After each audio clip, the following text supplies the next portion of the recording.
Carbon 14 has a half-life of 5,700 years. A 10-gram sample of wood cut recently from a living tree has an activity of 160 counts per minute. एक 10 gram sample of would है, उसको आपने radio active GM tube के सामने रखा, radio active sample को, तो लिखा हुआ है 160 काउंट्स पर मिनट की रेडिएशंस वो शो कर रहा है. A piece of charcoal, charcoal किसे कहते हैं? चारकोल वुड को ही कह रहे हैं, लेकिन ये डिकेड फॉर्म ऑफ वुड है, मतलब ये आप कह लें कि रिमेन है. ठीक है, ये कहाँ से मिला है हमें? Taken from a prehistoric campsite, also weighs 10 gram, has an activity of 40 counts per minute. तो रिसेंटली कट वुड कितनी एक्टिविटी शो कर रही है, कितनी रेडिएशन शो कर रही है? और जो हमें प्रीहिस्टोरिक कैंपसाइट से चारकोल मिला है, मतलब डिकेड फॉर्म ऑफ वुड मिली है, वो हमें रेडिएशंस बता रही है कितनी? 40. तो क्या हम इस ऑब्जर्वेशन को देखकर बता सकते हैं कि ये जो चारकोल मिला है हमें, ये कितने साल पुराना है?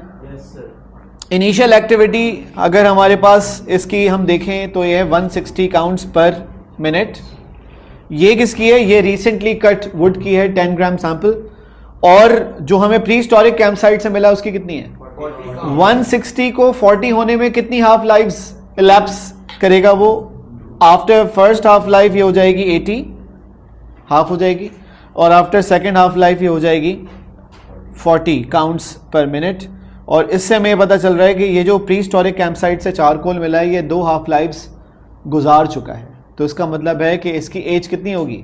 1 हाफ लाइफ इज 5,700 ईयर्स. तो 2 हाफ लाइफ्स गुजारने के लिए इसने 11,400 ईयर्स जो है वो पहले ही गुजार चुका है. कार्बन 14 क्यों यूज़ होती है यहाँ पर? क्योंकि जब हम या लिविंग ऑर्गेनिजम्स जितने भी हैं, जब वो इनहेल करते हैं तो एयर के साथ साथ कार्बन 14, क्योंकि एयर में रेडियो एक्टिव कार्बन का आइसोटोप है, प्रेजेंट है, वो भी हम इनहेल करते हैं. तो जब तक हम जिंदा होते हैं तब तक तो हम इनहेल करते हैं, हमारी बॉडी में कार्बन 14 रिजर्व होता रहता है.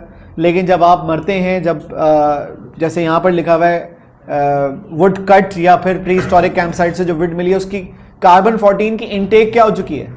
ख़त्म हो चुकी है. अब जो जितनी भी कार्बन 14 उसने अपनी ड्यूरिंग लाइफ जो है वो इनहेल की थी, जमा की थी, अब वो क्या हो रही होगी? विद द टाइम डिके हो रही होगी, कम हो रही होगी.